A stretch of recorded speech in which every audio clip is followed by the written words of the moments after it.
Bien, muy buenos días a todos y a todas. Vamos entonces a retomar la audiencia de debate oral y público en la causa 2971, cartulada Marieto, Juan Gabriel y otros, sobre defraudación en perjuicio de la administración pública, y la 3353, cartulada Almirante Eduardo Fortunato y otros, sobre defraudación contra la administración pública.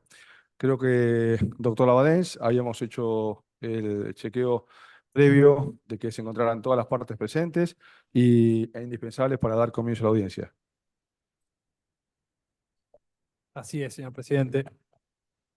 Se encuentra presentes en la sala de audiencia el señor Mariotto, conectado vía remota a su defensor, el doctor Rúa, presente el señor Capitanich, este, conectado remoto el doctor Sánchez, presente el doctor Chapo, presente el señor Fernández y su defensor, el doctor Jaulena Gianotti.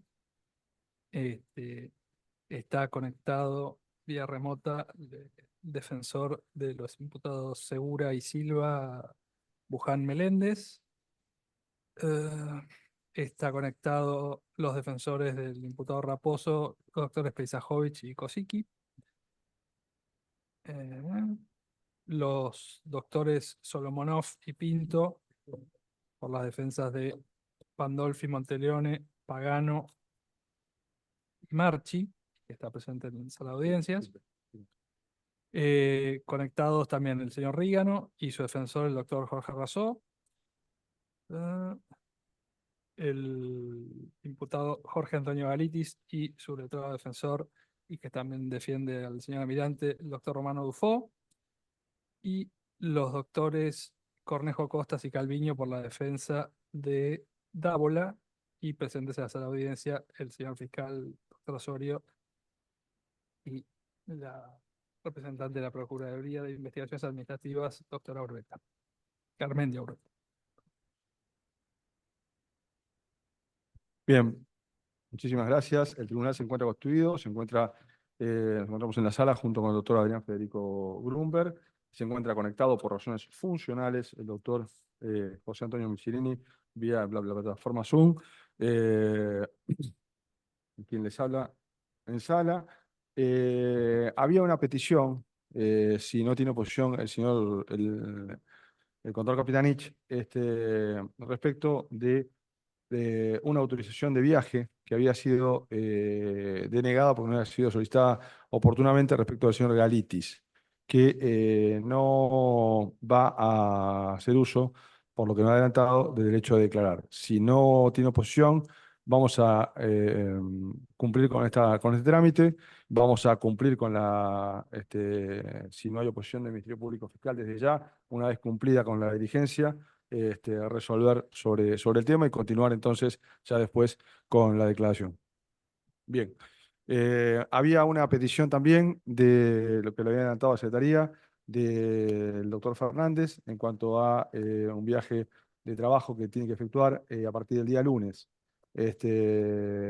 por compromiso de representación nacional. Le pregunto, como estaba previsto para el día lunes su declaración, si por eso, digamos, la pregunta iba a ser si nosotros tenemos un término más o menos aproximadamente de 3 horas, sin perjuicio de que usted pueda declarar en otra oportunidad, volver a declarar. No, por eso, declarar el lunes, pero si quedara alguna cuestión, volverá a declarar en otro momento, a los efectos de poder hacer lugar también a la autorización. Bien, o sea, ¿ese tiempo le alcanza? Bien, bien, perfecto. Si no hay oposición por parte del Ministerio Público Fiscal, vamos a cumplir con la declaración. Y después, por supuesto, en el caso de necesitar realizar preguntas, las partes y demás, al regreso se podrá dar la declaración. Tenemos nuevamente indagatorio. Ninguna oposición, señor presidente. Bien, muchísimas gracias al Ministerio Público Fiscal. Doctor. En cuanto a la solicitud de autorización de salida del país, no hay ningún planteo por Sí, por escrito. eso, digamos, eso Eso puede debería sustanciarlo. complementarlo en el día de la fecha, con la presentación de los pasajes y la fecha de regreso, que estimo, por lo que habían informado, que era una semana, ¿no? Bien, perfecto. Bien, señor Galitis, ¿usted me escucha? Jorge Antonio Galitis. Sí, lo escucho. Bien. Eh, Bien, estaba prevista su declaración para el día de la fecha. Lo voy a primero a identificar. Eh, ya ha escuchado usted la imputación. Su nombre completo es Jorge Antonio Galitis. Sí, señor. Bien, su estado civil, Casado. su grado de instrucción, primaria, secundaria, universitaria. Secundaria incompleta. Bien, su profesión u oficio, Agente de bolsa. su DNI. 16 171 733. Bien, agente de bolsa, opera de manera privada, opera para alguna representación en particular, No, nacional o no, extranjera. un agente de bolsa normal, o sea, somos agente de bolsa número 132 de la Bolsa de Comercio. Bien. ¿Cómo está constituida su familia? Mi mujer y 2 hijos y una nieta. ¿Su domicilio? Libertador 7050, piso 36. Bien. ¿Ha tenido alguna causa donde haya resultado sentencia condenatoria o alguna otra causa en trámite? Tengo una causa en trámite no condenatoria. Perdón, ¿tiene una causa en trámite? Sí, Digamos, pero ¿ha recaído alguna resolución en la misma? no, ninguna. Ninguna. Bien. Le voy a preguntar específicamente si usted va a declarar o no. Por supuesto que usted tiene el derecho a no prestar declaración o puede realizarlo durante la totalidad o en el transcurso de la audiencia de debate. Ninguna de las negativas, si decide hacerlo y decide realizar contestaciones parciales o preguntas parciales o contestar alguna de las partes en particular, ninguna negativa puede ser utilizada en su contra. Le pregunto si usted va a declarar en el día de la fecha. No, no voy a declarar. Bien, le recuerdo entonces que puede usted prestar declaración en cualquier etapa del juicio. Ha solicitado usted la autorización para viajar al exterior entre la fecha 2 de agosto y 28 de septiembre a el destino que habitualmente lo viene realizando o lo ha realizado con anterioridad. Se ha corrido las vistas al Ministerio Público Fiscal y en virtud de todo lo expuesto, analizado el tribunal, habiendo prestado declaración, siendo ese el óbice para que usted no pudiera efectuar el viaje con antelación y además hago saber también que siempre que se realice una autorización y máximo en etapa del debate, ya lo hicimos saber antes, tiene que ser con la antelación suficiente.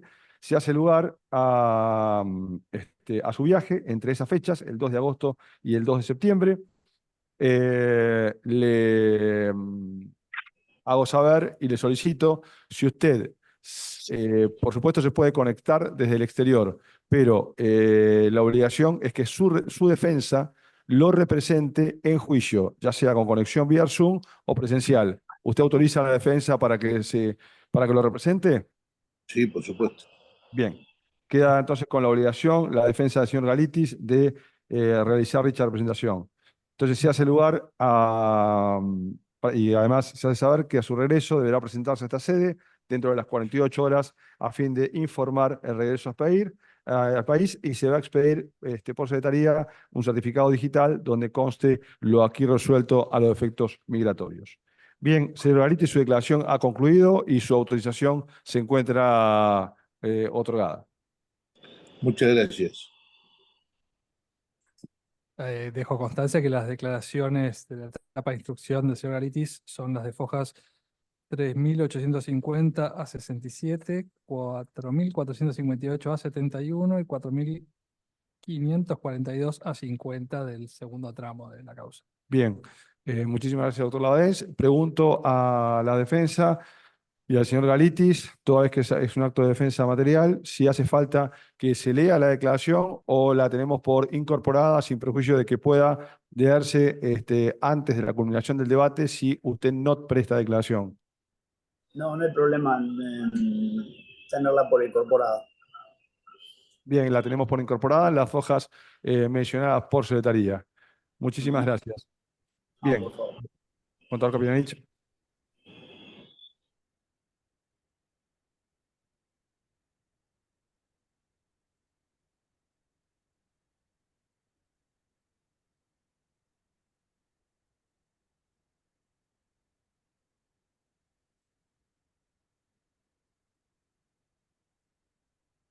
Bien, necesita agua, tiene agua ahí, ¿no? Bien.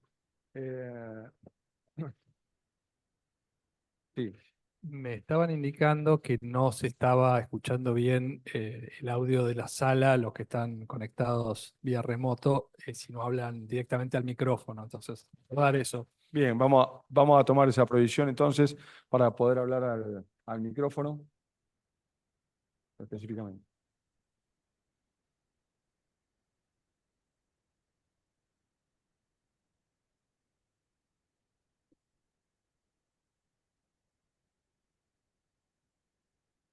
Bien, estaba en uso de la palabra el Ministerio Público Fiscal respecto de las preguntas a efectuar.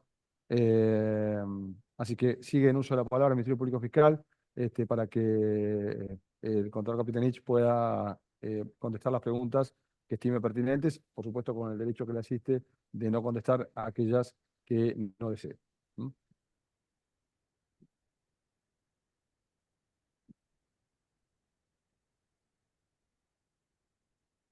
Buenos días. Retomando donde habíamos quedado con una pregunta relativa a la adenda número 7, que está en el expediente 3285 del 2007, del 2010, donde la inquietud que surgía es acerca de que el inicio del trámite de esta adenda con el pedido de la Asociación de Fútbol Argentino es con fecha, el inicio del expediente, el 9 de enero del 2014. Todo el trámite transcurre respecto a esa fecha, pero sin embargo, la adenda está firmada un día antes, el día 8 de enero de 2014.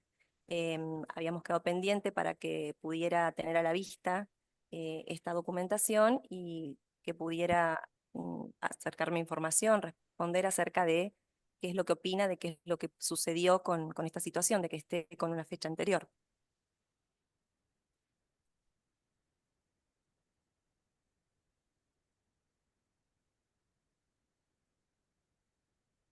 Pretende que le aclare.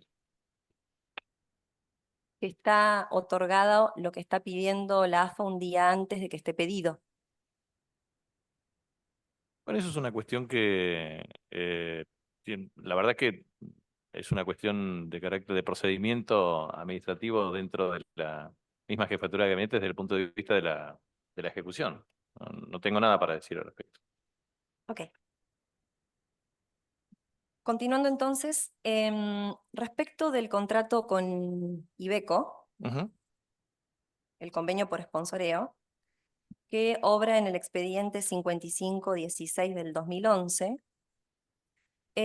a fojas 825 tenemos una nota del secretario de Ambiente y Desarrollo Sustentable respecto de la necesidad de contar con los vehículos por parte de Iveco, ¿no? En esa secretaría. Entonces, lo que quiero saber al respecto es si usted habló con el secretario, si lo conocía, era el ingeniero Omar Judis, porque lo que vemos es que no tiene fecha esta nota, es la 25040, no tiene fecha, tiene una foliatura diferente del resto de la foliatura que tiene el expediente, entonces, y están antedatadas las fojas anteriores, están corregidas la foliatura, perdón, las fojas anteriores. Entonces queríamos saber cómo, si usted recuerda cómo fue el trámite que tuvo para poder contar con esta nota en el expediente de IBECO respecto de la necesidad por parte de esta Secretaría de Medio Ambiente con el ingeniero Judis para contar con estas unidades. Sí, yo no recuerdo los procedimientos en grado de detalle por una razón muy sencilla, porque compete obviamente a las distintas áreas que ejecutan el presupuesto o ciertas decisiones de carácter administrativo. Pero, de nuevo, con respecto al tema de IBECO, IBECO tenía un contrato de sponsorización, digamos, con la AFA y nosotros teníamos la transferencia de beneficios económicos. De manera que el procedimiento, desde el punto de vista de la disponibilidad de las unidades y la recepción por parte del área específica de la Jefatura de Gabinete de Ministros y la posterior asignación a distintos organismos de carácter público, efectivamente estaban plasmadas con la acreditación desde el punto de vista de la identificación o la tipificación de las unidades, la documentación respaldatoria que acredita la recepción y la ulterior transferencia, y eso consta en toda la documentación respaldatoria correspondiente. De manera que eso es un tema que corresponde y discurre por los procedimientos administrativos habituales dentro del organismo.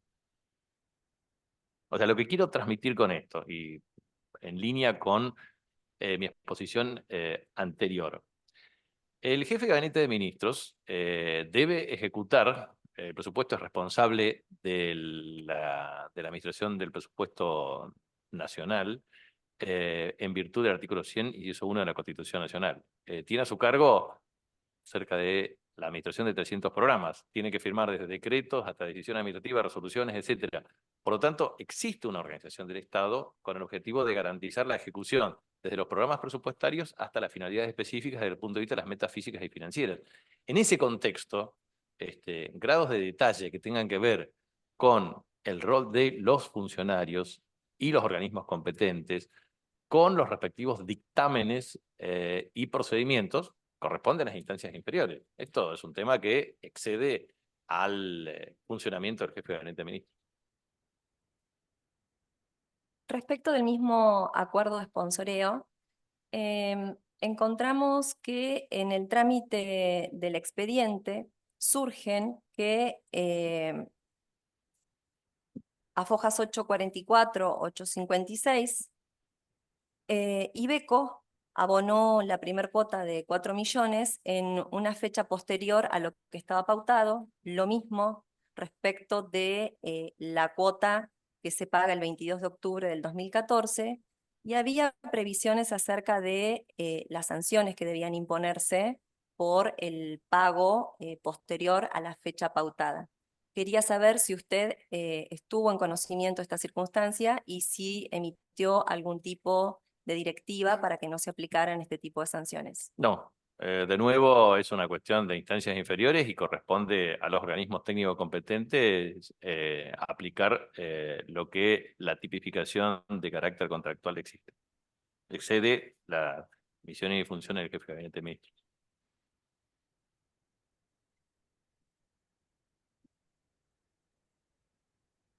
Pasando ahora a lo que tiene que ver con la licitación que estaba en trámite en 2015, que está referenciada al resolverse la adenda número 7, que fue la última que usted firmó el 25 de febrero del 2015.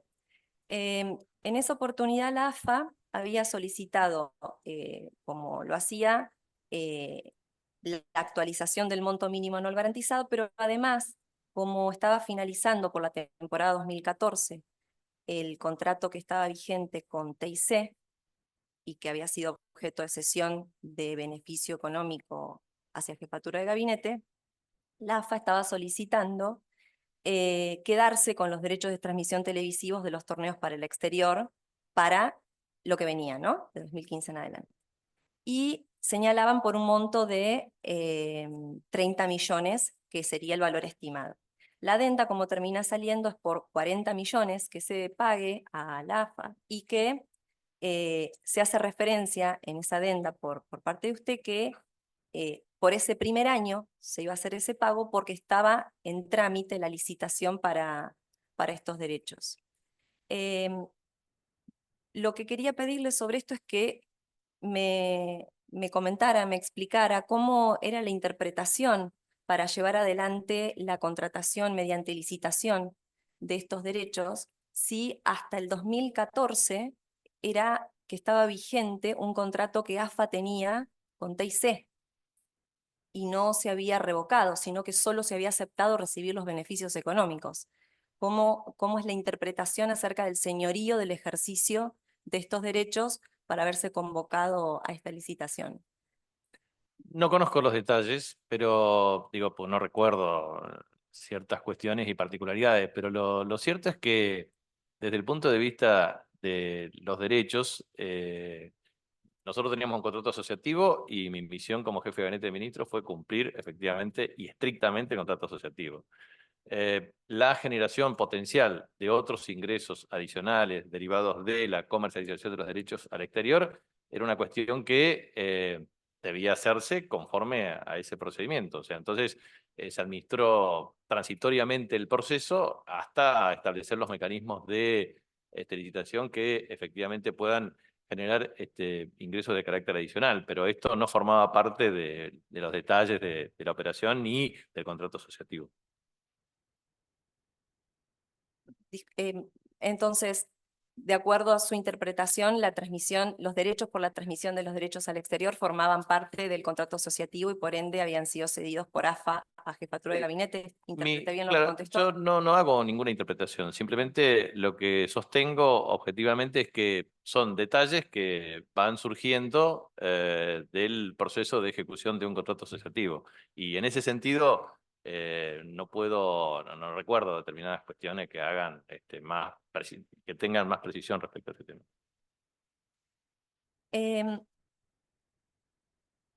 Por último, de las adendas que usted firmó, encontramos que en dos de ellas la Asociación de Fútbol Argentino arguyó cuestiones acuciantes, imperiosas, que tenía que sanear, que solucionar, y solicitó adelantos de fondos en 2 de las 4 adendas.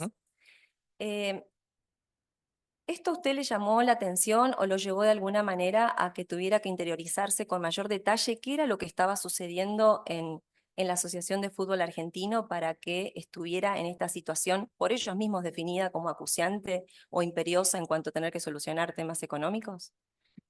No, porque, a ver, nosotros teníamos una relación con la Asociación del Fútbol Argentino y no con las entidades deportivas. Primera definición. Segundo, teníamos que cumplir estrictamente un contrato asociativo. Tercera cuestión, si efectivamente existía una solicitud por parte de la Asociación del Fútbol Argentino, la misma y el sistema de actualización estaba perfectamente consignado en anexo y a su vez tenía toda una serie de parámetros de actualización.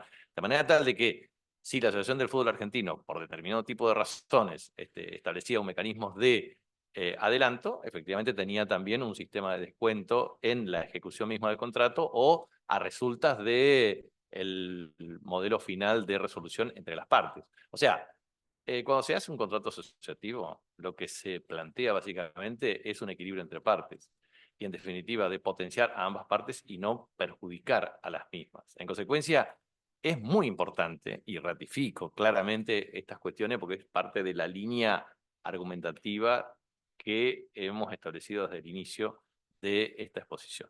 En primer lugar, contrato asociativo. El contrato asociativo tenía una finalidad específica para el Estado, garantizar la gratuidad en la transmisión de fútbol para todos.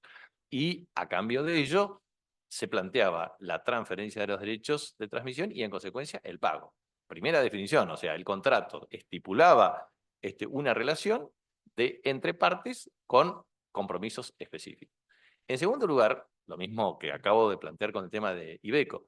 Con Iveco, efectivamente, hubo transferencia de beneficios económicos. Por lo tanto, eso establecía mecanismos en donde la titularidad de la misma tenía la Asociación de Fútbol Argentino y nosotros, y el Estado en ese sentido, gozaba de los beneficios económicos a partir del cual se estableció mecanismos de percepción en efectivo y en especie, que efectivamente se administraba conforme a ley, a los procedimientos administrativos.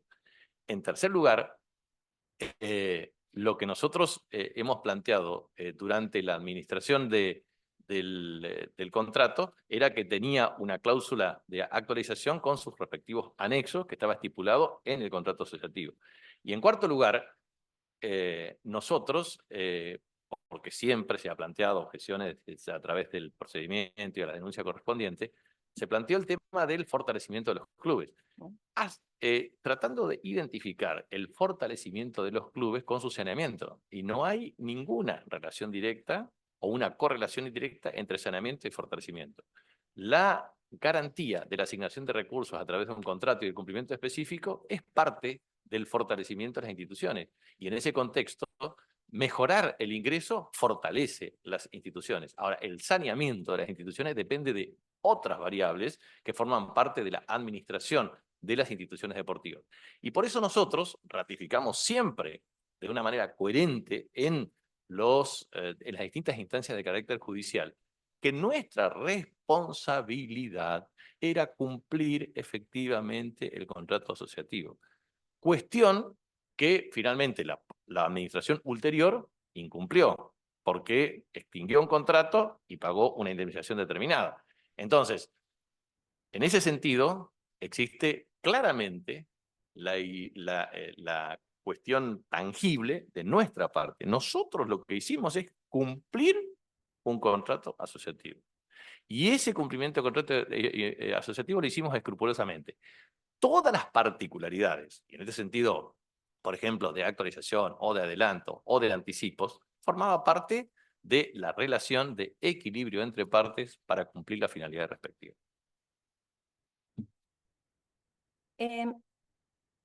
Mencionó recién que respecto al contrato Iveco, cuando estaba haciendo el raconto, una suerte de su gestión, sobre la recepción de los beneficios económicos. ¿Usted cuando prorrogó el contrato de Iveco durante su gestión, se cercioró cómo fue la suscripción del contrato original que comenzó esta cadena luego de prórrogas, que se había firmado el 17 de febrero de 2010? Constaba en la documentación respaldatoria y los dictámenes respectivos. Ok. Y entonces allí observa que la suscripción de ese acuerdo de sponsoreo es respecto de la cesión de los derechos, no del beneficio económico de los derechos. Beneficios económicos estaban perfectamente estipulados en la documentación respaldatoria a través de los dictámenes pertinentes de las áreas competentes de la Jefatura de Gabinete. Claro. Y están cedidos los derechos por partes de AFA en el anexo 5. Están cedidos los beneficios económicos que perfectamente están debidamente estipulados. Los derechos. Los beneficios económicos. Bueno, muchas gracias. No, al contrario. Bien, no sé si hay alguna pregunta por parte de las defensas. Sí, por favor. Sí, señor presidente, quería saber si por alguna disposición contractual, legal o reglamentaria se establecía la condición necesaria para el pago como la de saneamiento de los clubes. No, puedo contestar, sí. No, no existía ninguna cláusula específica en este sentido, simplemente un considerando dentro del convenio respecto al tema de fortalecimiento. Pero vuelvo a insistir con el concepto, digamos, en el sentido de que no se puede asociar el fortalecimiento con el saneamiento. Son dos conceptos distintos. Y aparte porque la cuestión, me parece, y para finalizar, si no hay alguna otra pregunta, señor presidente, me gustaría hacer una síntesis final, si es perfectamente posible en este sentido. Yo quiero ratificar esta intervención y quiero agradecer muy especialmente al tribunal, al presidente del tribunal, a sus miembros y a la Fiscalía respecto a la posibilidad de nosotros estar aquí en este juicio oral y público para exponer nuestra verdad y para exponer con una contundencia de carácter argumentativo en virtud de la cual nos permite esclarecer no solamente ante el tribunal, sino ante la opinión pública respecto a lo que sucedió.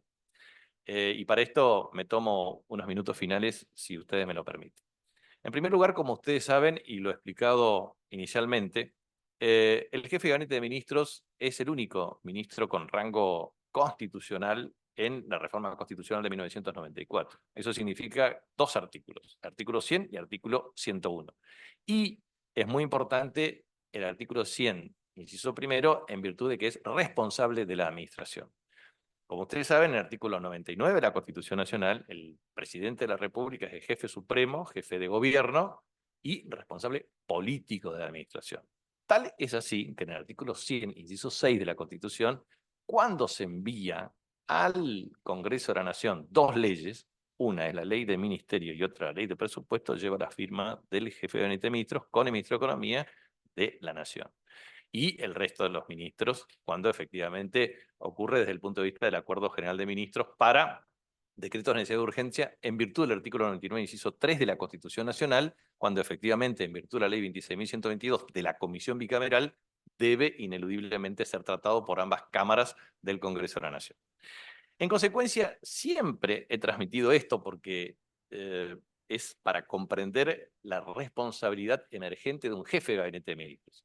Jefe de gabinete de ministros debe ser una de las responsabilidades más complejas en la administración del Estado.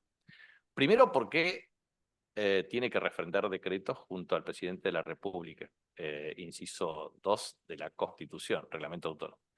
Segundo, tiene que convalidar, obviamente, en el Acuerdo General de Ministros, el inciso 3 del artículo 99, decreto de necesidad de urgencia. Tercero, en su carácter de ministro, firma resoluciones. Cuarto, decisión administrativa, artículo 100 de la Constitución, y obviamente es responsable de la administración. En consecuencia, emite la decisión administrativa que reglamenta la ley de presupuesto y, obviamente, existen las modificaciones técnicas competentes desde el punto de vista de la ejecución presupuestaria. A su vez, en virtud del artículo 76 de la Constitución Nacional, cuando existen facultades delegadas lo tiene que hacer, a su vez remite por la firma correspondiente leyes al Congreso, participa activamente en la agenda legislativa y por supuesto en la agenda territorial con gobernadores e intendentes, más la agenda comunicacional correspondiente. Entonces, la magnitud, el desafío de la gestión de un jefe de gabinete de ministros es realmente trascendente. En consecuencia, para que una organización como el Estado Nacional funcione, tanto por la regulación de la Ley 24.156 del año 1992 y modificatorias, como así también los sistemas de control interno y externo. Por eso quiero transmitir lo siguiente, porque independientemente de la responsabilidad del ejercicio de la responsabilidad administrativa y de la ejecución política de las decisiones y de la comunicación de las políticas de gobierno del jefe de gabinete de ministros, el Estado, el sector público nacional, artículo 8 de la Ley de Administración Financiera y Concordantes, tiene naturalmente un sistema y un dispositivo, o sea, involucra a todo el sector público nacional y los sistemas de control interno y externo, que es una responsabilidad que compete a organismos específicos, la Sindicatura General de la Nación, la Auditoría General de la Nación, y a su vez compete a la Unidad de Auditoría Interna, respectivamente en cada una de las jurisdicciones. De manera que cuando se ejecuta un presupuesto, y en este sentido, el programa Fútbol para Todos, cuando se suscribe, y esto lo va a documentar claramente el doctor Aníbal Fernández en su exposición del lunes, seguramente, porque él fue el primero que hace el convenio correspondiente con el contrato asociativo con la Asociación del Fútbol Argentino. Lo que uno tiene que entender es, primero, que existía una primera jurisdicción, que era la jurisdicción 25, la Jefatura de Gabinete de Ministros, pero después se crea un programa presupuestario específico, que es el programa 46. Y a partir de ahí, efectivamente, existe una unidad de auditoría interna para los organismos competentes desde el punto de vista del control en la asignación de los recursos, pero a su vez todo un procedimiento. Por ejemplo, el sistema contempla el tema de presupuesto, el tema de crédito público, el tema de tesorería y el tema de contabilidad. Es decir, cada una de las partidas que implican ingreso de recursos y erogaciones de gastos tiene que ser perfectamente documentada y tipificada. Y esto significa claramente que se registra a través de un plan de cuentas y a su vez se administra a través de la tesorería un sistema de caja única, pero a su vez tesorerías de carácter jurisdiccional y un sistema de pago electrónico. O sea, el sistema es muy transparente desde el punto de vista de, primero hay un presupuesto. ¿Cuánto ingresa? ¿Cuánto se gasta? Dentro del gasto, ¿qué jurisdicción tiene que gastar? Dentro de la jurisdicción que gasta, efectivamente, una unidad de auditoría interna desde el punto de vista de las metas físicas y financieras, que a su vez significa que hay que registrarla contablemente y hay que rendir cuentas, porque este es el otro tema que también es absolutamente imprescindible entender. El proceso de un programa presupuestario es que hay una ley de presupuesto. ¿Quién aprueba la ley de presupuesto? El Congreso de la Nación. ¿Quién lo envía? Y artículo 75, inciso 8 de la Constitución Nacional. Envía el jefe de gabinete de ministros junto al ministro de Economía, lo explica en el Congreso, lo aprueba el Congreso a través de la participación de ambas cámaras y lo ejecuta el jefe de gabinete de ministros a partir de la decisión administrativa número 1 que la reglamenta, pero a su vez con la responsabilidad competente de cada una de las jurisdicciones. O sea, el procedimiento es, primero, tiene que estar presupuestado el gasto. Segundo, hay que rendir cuentas. El sistema de rendición de cuentas funciona con la cuenta general del ejercicio y este programa tuvo ley de presupuesto, tuvo cuenta general del ejercicio aprobado, tuvo participación del control interno, tuvo participación del control externo, tuvo todo el sistema de control. En este sentido, quiero destacar, digamos, que, por ejemplo, nosotros estamos sometidos por el artículo 101 de la Constitución Nacional a la moción de censura.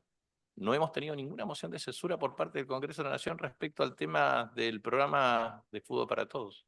También, efectivamente, nosotros íbamos todo el tiempo, y en mi caso fui regularmente durante el año 2014 a ambas cámaras del Congreso al informe que estipula el artículo 101 de la Constitución, y la verdad es que nos formó parte de la agenda de debates desde el punto de vista de las objeciones. Siempre las objeciones, naturalmente, fueron de carácter político, vinculado naturalmente a intereses del sector privado de transmitir el fútbol.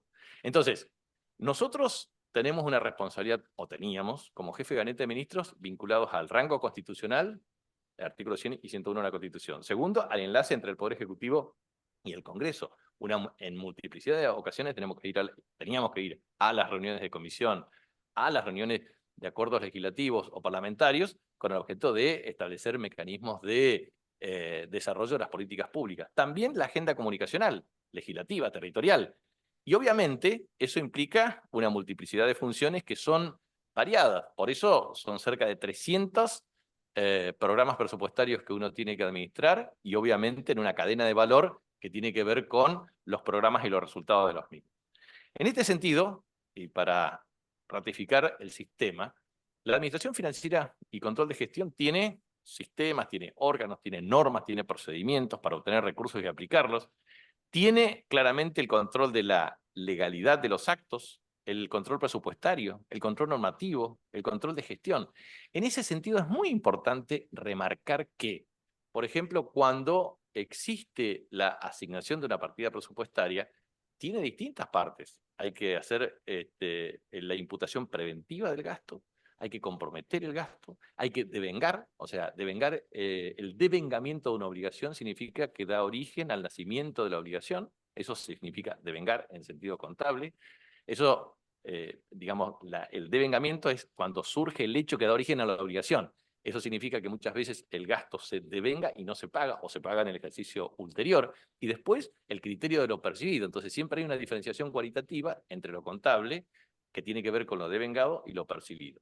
Y dentro de ese esquema, efectivamente, hubo una modificación muy importante de la ley, de la 24.156 de 1992, y después una modificación ulterior en el año 2016, porque es un cambio de paradigma respecto al tema de la responsabilidad patrimonial o el tema de la abrogación de lo que significaba antes el juicio de cuentas y el juicio de responsabilidad en el viejo Tribunal de Cuentas preexistente a la misma sanción de la ley. Entonces, en este sentido, yo quiero transmitir claramente nuestra posición, porque nosotros hemos cumplido regular y estrictamente lo que la ley contempla y lo que estaba dentro de nuestras atribuciones.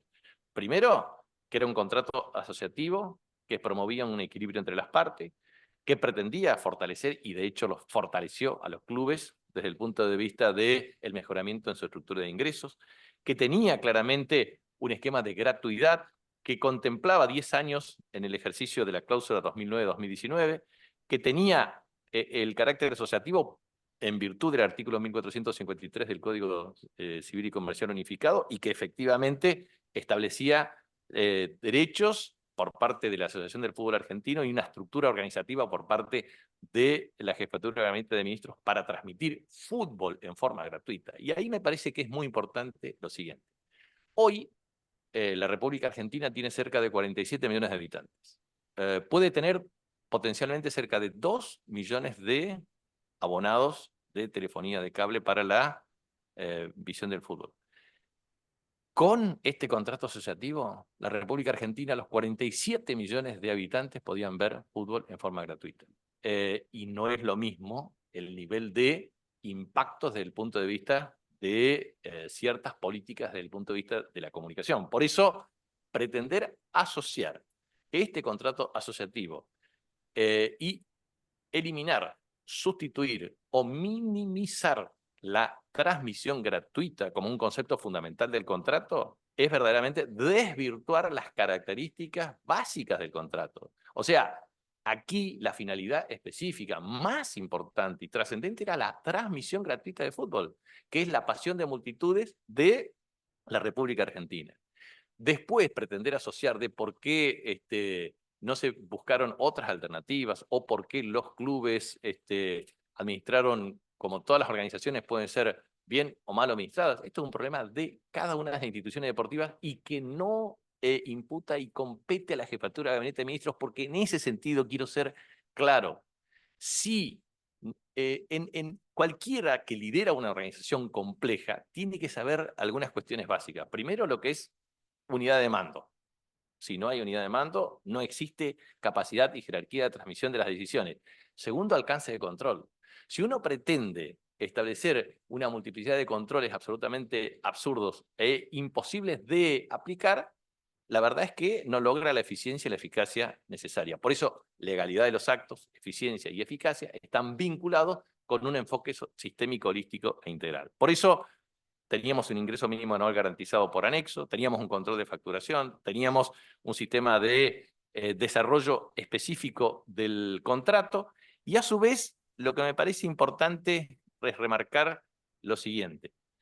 Primero, nosotros no teníamos la obligación ni debíamos controlar a la Asociación del Fútbol Argentina, por una razón muy sencilla, porque había un canon y un precio a pagar.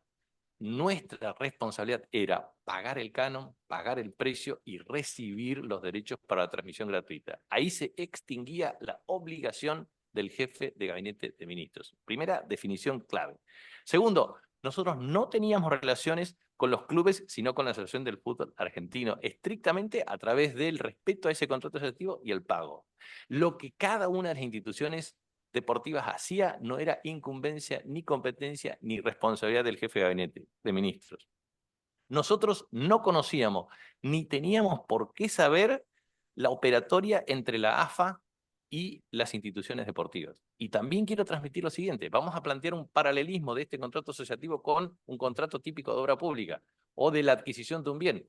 En una obra pública se extingue la obligación del Estado cuando le paga al contratista la ejecución y la certificación correspondiente de las obras. O sea, el Estado no tiene que verificar qué hace el empresario con la disponibilidad de cada uno de los recursos que recibe del Estado. Lo mismo que en una caja chica con el café de la esquina respecto al tema de la contratación que pueda hacer cualquier institución del Poder Judicial, Poder Ejecutivo, Poder Legislativo, por una razón muy sencilla. No se investiga al kiosco qué hace con los recursos que recibe del Estado, porque no hay, en ese sentido, un subsidio, sino que hay efectivamente un contrato derivado de responsabilidad de partes con obligaciones de parte. Y en este sentido, también quiero transmitir lo siguiente. Nuestra obligación se extinguía con el pago, y con el pago a través de la vía electrónica de un modo transparente, con la imputación presupuestaria y con la revisión, y que fue aprobada por todas las instancias del Congreso. Comisión Revisora Mixta de Cuentas y efectivamente Congreso de la Nación con la aprobación de la Cuenta General del Ejercicio. De manera tal de que cada asignación de recursos está debidamente aprobada con la participación de las instituciones del Estado. En este sentido, y quiero también sostener lo siguiente, esto es un contrato asociativo que se extingue con el pago por la vía electrónica, pero a su vez, en la hipótesis que efectivamente, y esto solamente como consideración de carácter conceptual, porque me parece que es importante ilustrar respecto a la diferencia de lo que significa un contrato asociativo y de lo que significa una subvención. El contrato asociativo, contrato de parte, equilibrio de parte, se extingue con el pago. Una subvención, efectivamente, es un sistema en donde una parte asigna recursos y debe efectivamente garantizar que el recurso tenga la finalidad específica. ¿Eso qué significa? Significa que cuando existe un convenio en este sentido, por un subsidio determinado o por una subvención, la institución que lo recibe lo que tiene que hacer tiene tres formas. Primero, responder estrictamente la rendición de cuentas conforme a la aplicación de los mismos. Segundo, si modifica su objetivo, tiene que hacer una adenda. Y tercero, si no, obviamente es responsable la institución que ejecuta de cómo aplica el recurso, no el que transfiere los recursos, que solamente lo que tiene que lograr es la rendición de cuentas, es decir, que explique exactamente cómo y en qué condiciones aplicó el recurso. Porque, y en este sentido quiero transmitirlo, usted se imagina siendo intendente. Yo he sido intendente municipal, gobernador de la provincia, intendente de Resistencia, durante un mandato de 4 años, 3 veces gobernador de la provincia, he sido senador nacional, presidente de la Comisión de Presupuesto y Hacienda, he sido 2 veces jefe de gabinete de ministros de la Nación. Todos los que hemos tenido responsabilidad pública, objetivamente podemos asignar recursos conforme a la rendición de cuentas que tenemos que hacer todo el tiempo, el escrutinio público entre cada elección, pero a su vez la rendición de cuentas desde el punto de vista de los tribunales de cuentas en las provincias o efectivamente los sistemas de control que establece la ley 24.156.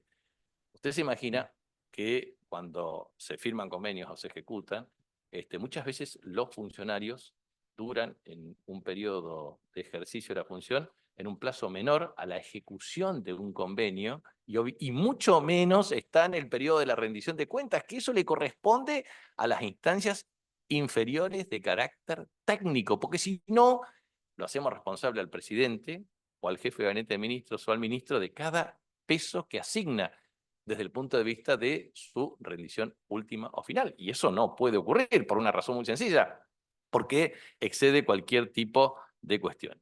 Y por último, quería transmitir simplemente lo siguiente. El programa Fútbol para Todos ha tenido un impacto muy significativo desde el aumento en la donación de sangre. No es lo mismo que tengan mecanismos de concientización para 2 millones que para 45 millones. En donación de órganos, que es absolutamente importante y se puede probar que efectivamente eso ocurrió. En acceso a becas de estudios desde el punto de vista de capacitación de estudiantes. En obras de infraestructura pública que efectivamente significaron mejora en la calidad de vida de la población. En campañas de prevención de dengue. En programas de vacunación obligatoria. En políticas contra la violencia de género, para trata de personas, para la identificación de nietos de Aura de Plaza de Mayo, para la accesibilidad a documentos de identidad, para el transporte público en materia de gestión, por ejemplo, de tarjetas SUBE, o la implementación de jubilación anticipada para personas que podían ejercer el derecho teniendo el acceso a la información en distintos y recónditos lugares, o como la implementación de la asignación universal por hijo, como política de carácter inclusiva y compensatoria.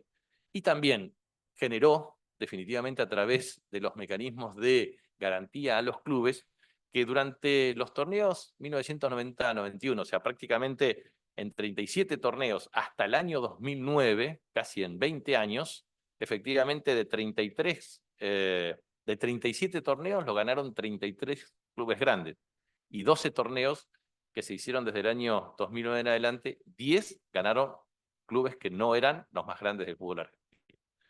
En consecuencia, lo que quiero transmitir es que la responsabilidad en el ejercicio de mi función como jefe de gabinete de ministros y las sucesivas adendas, también propiciamos mecanismos para ir más allá de las características estipuladas en el mismo contrato asociativo para tener manuales de estándares de infraestructura, para mejorar los mecanismos, como por ejemplo AFA Plus para el tema de seguridad, para propender a un sistema de sistematización de la documentación en materia de saneamiento financiero, liquidez, patrimonial y solvencia de los clubes, porque entendíamos que era un efecto colateral e indirecto desde el punto de vista del mejoramiento de la administración, porque definitivamente no hay fútbol sin futbolistas, no hay futbolistas sin instituciones deportivas, no hay instituciones deportivas sin la solidificación de una institución como la Asociación del Fútbol Argentino, y no hay un deporte como ejercicio colectivo de derecho, sino hay un Estado con la capacidad de asignar recursos de una manera competente y garantizando efectivamente igualdad de oportunidades para todos. Así que yo quiero agradecer muy especialmente la deferencia que han tenido ustedes y usted, señor presidente, por permitirme efectivamente poder decir nuestra verdad, porque entendemos que ha sido una acusación absolutamente injusta, entendemos que infundada, y que nosotros tenemos la verdad y, como decía el gran José Gervasio Artigas, con la verdad no temo ni ofendo. Muchas gracias. Bien, gracias, señor Capitanich. ¿Hay alguna pregunta más para quienes efectuó las partes? Bien, si no hay ninguna pregunta más, le agradecemos su declaración. Por supuesto que puede hacer uso del derecho durante el transcurso de la audiencia. ¿Mm? Bien. Habiéndose entonces recepcionado la declaración del señor Galitis, resuelta la situación puntual, nos quedaría entonces por solicitarle a la defensa del doctor Fernández la presentación al día de la fecha de la justificación pertinente, ya adelantado su dictamen el Ministerio Público Fiscal, pero sí formalmente debemos cumplir con este trámite, y hacemos un cuarto intermedio hasta el día lunes 5 de agosto a las 9 horas a los efectos de escuchar la declaración del doctor Fernández. Que tengan todos y todas muy buenos días. Muchas gracias. Muchas gracias.